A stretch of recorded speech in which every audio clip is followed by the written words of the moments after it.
Hola, ¿qué tal a todos? Soy Brian Avendaño, estudiante de la Universidad Cooperativa de Colombia de la Facultad de Enfermería de Bucaramanga. Hoy les voy a hablar del órgano de la vida, un órgano que es temporal, que se crea en el embarazo y se desprende al final del parto. Hablaremos qué es la placenta, cómo se forma, qué funciones tiene, cuándo se desprende y qué se hace con la placenta, ¿cierto? En estos momentos, por medio de mi maqueta, les mostraré.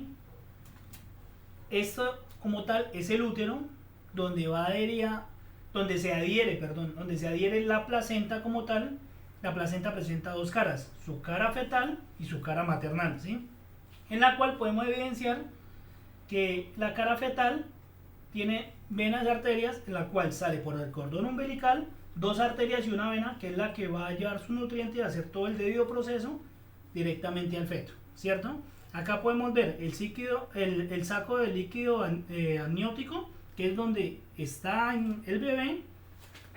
Entonces, les hablaré del tema. Entonces, la placenta como tal es un órgano materno y fetal, es decir, que tiene parte de la madre y parte del bebé.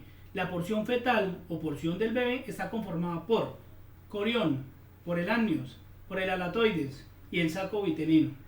La porción materna procedente del endometrio está formado por la decidua. Según se relacione con el lugar de implantación, podemos hablar que la decidua basal o parte materna de la placenta, decidua capsular que recubre el embrión implantado, o decidua parietal, que es el resto de la decidua. Bien, un dato curioso que todos se preguntarán, dirán, fuera de curioso, interesante y muy chévere conocerlo. Muchos se preguntarán cuándo se forma la placenta y cuánto tiempo vive, ¿cierto? Entonces hablaremos de ello.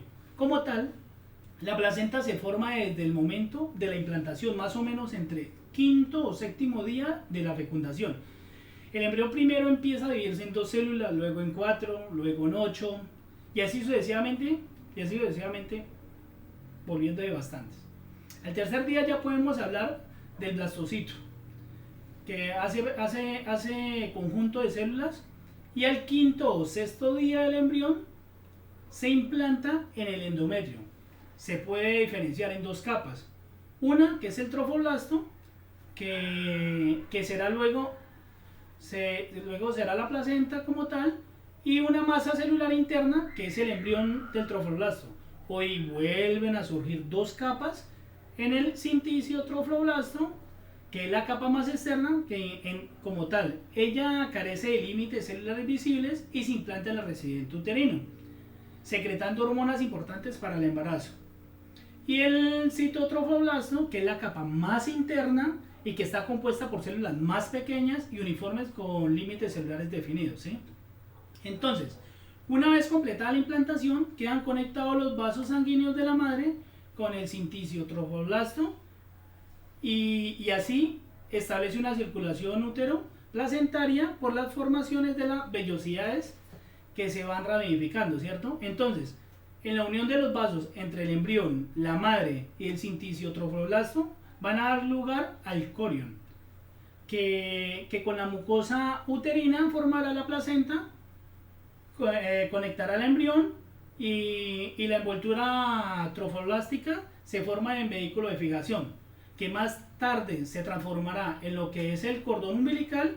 Esta parte irá un poquito más destinada o cómo se forma la placenta, y ahora les voy a explicar cómo es visible la placenta. Entonces, desprenderemos la placenta del útero, ¿cierto? Donde acá podemos evidenciar, se las mostraré, ¿sí? Miren, la placenta por la cara maternal, placenta por la cara fetal, su cordón umbilical, su vena y sus dos arterias. Perfecto. Entonces hablaremos de ella. La placenta más o menos tiene entre 15 a 20 centímetros de diámetro cuando está a término, ¿cierto? Entonces, como les había dicho, se empieza a formar durante la implantación y acaba su recorrido vital como órgano tras el alumbramiento. Tiene una cara materna que va pegada a las paredes del útero, como les estaba diciendo, y una cara fetal con el cordón umbilical que se irá conectando al bebé. La placenta, una vez se inserta en el útero, ¿sí? No se mueve. Lo que sí es que se va creciendo y parece como tal que se hincha como un globo hacia lo largo de la gestación en el útero. A lo largo de la gestación es el útero, ¿cierto? Él es el que se hincha así como un globo. Por lo que eso sí se puede ser posible que al principio del embarazo la placenta esté baja o esté cerca del cuello del útero. Pero conforme ese útero va creciendo, esa placenta se desplaza y se va elevando hacia la cara anterior del útero. Entonces, ¿por qué se inserta de manera normal? ¿Hablemos de una placenta baja o hablemos de una placenta previa? ¿Sí? Cuando la placenta queda muy cerca del útero, o lo que incluye por completo, por lo que se podría darse un parto vía vaginal, la placenta está formada por diferentes cotiledones, alrededor de 15 o 20, ¿sí? Que luego lo explicaré cuál es su función. Es muy importante después del alumbramiento de la placenta que revisemos tanto la cara materna como la cara fetal para ver que esté completa, ¿sí? Muy importante ese pedacito, que no se quede ningún resto, y para fijarnos también cómo es la inserción del cordón del bebé y el alumbramiento. Y el alumbramiento de la placenta normalmente ocurre desde 10 minutos después del parto. Hasta se podría unos 60 minutos dependiendo si el parto ha sido epidural o no, ¿sí? Entonces, la vía de atención al parto normal recomienda el uso de oxitocina, usualmente 10 unidades internacionales para el alumbramiento, ¿sí? Entonces, para evitar eso, ¿para qué se usa? Para evitar las hemorragias postparto, y a esto se le llama manejo activo de alumbramiento.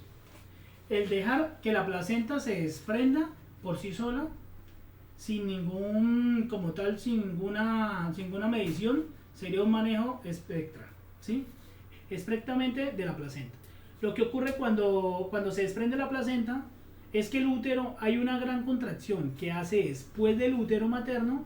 Esta placenta como tal va por el cuello uterino por el cuello del útero y salga por la vagina como tal. Ella se dobla y sale así a presión, ¿sí? Bueno, ocurre casi todo cuando la placenta, bueno, si hay que suturar, o si hay algún desgarro o una episotomía, pero la separación de los vasos que están pegados al útero materno, o sea, en este área, y la salida de la placenta al exterior hace que haya una pequeña hemorragia, ¿sí? Por eso es que haya este sangrado, ¿sí? Es importante la contracción del útero, que el útero se vaya contrayendo y que se vaya volviendo a su sitio, ¿sí? Porque en eso hará que se vaya controlando también ese sangrado. Entonces, hablando así, ¿y qué funciones principales les digo yo? Tiene la placenta, ¿sí? ¿Cómo pueden imaginar la primera? La primera es el intercambio de productos entre mamá y feto, ¿cierto?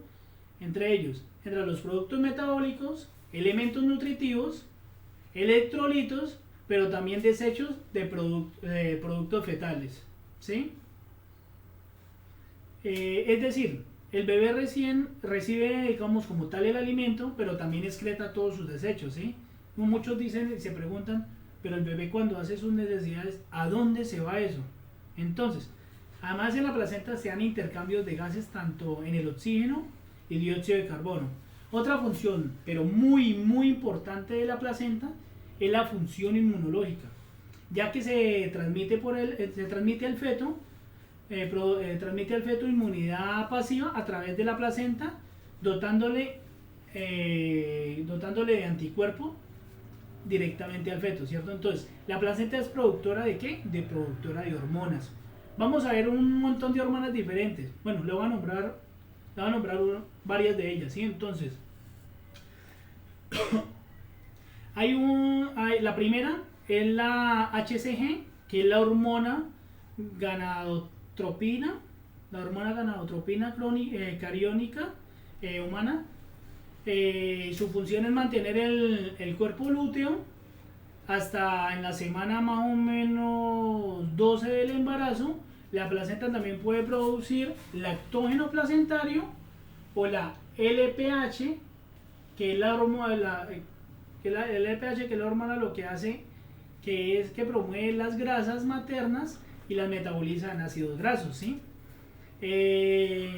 Para que atraviesen más rápido la placenta, también aumenta la disponibilidad de glucosa en el feto y estimula el desarrollo mamario, ¿cierto? Entonces, la placenta también produce progesterona para mantener el cuerpo lúteo hasta la semana 12, para inhibir contracciones uterinas y para formar corticoides fetales, ¿cierto? Entonces, también produce otras hormonas como estrógenos, como la tirotropina, tirotropina coriónica humana y corticotropina coriónica humana, ¿cierto? ¿Qué ocurre con la placenta después del parto? Entonces, lo prometido es deuda, ¿no?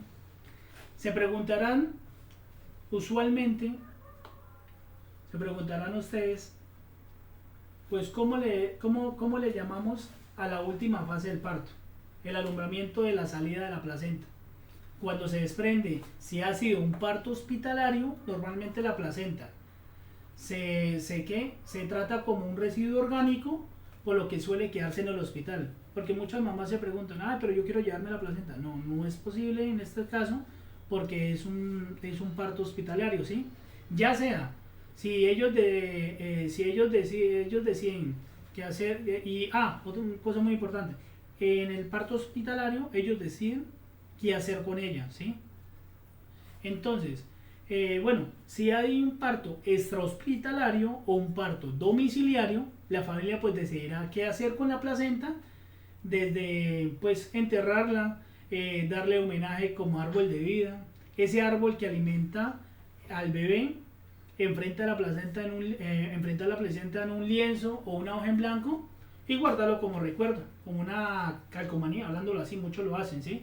En otros casos lo usan como fines cosméticos, o incluso en algunos sitios y lugares algunas mujeres utilizan la placenta en el posparto ingiriéndola, o sea, la tragan para recuperar, según ellas, energía en el posparto. Aunque no hay suficiente evidencia así que nos certifique que esto tiene beneficios reales para la madre en el posparto, ¿cierto? Bueno, como tal, me agradó darles una explicación pues detallada. Entonces espero les haya gustado este video y les haya aclarado un poco más qué es este órgano tan importante, tan valioso y tan mágico, porque nuestro cuerpo crea la perfección desde el momento de la gestación y como tal se engrana maravillosamente bien, ¿cierto? Para que todo funcione y para que nuestro bebé esté bien alimentado, bien nutrido y crezca sano. Muchas gracias, Dios los bendiga y pues nada, bendiciones.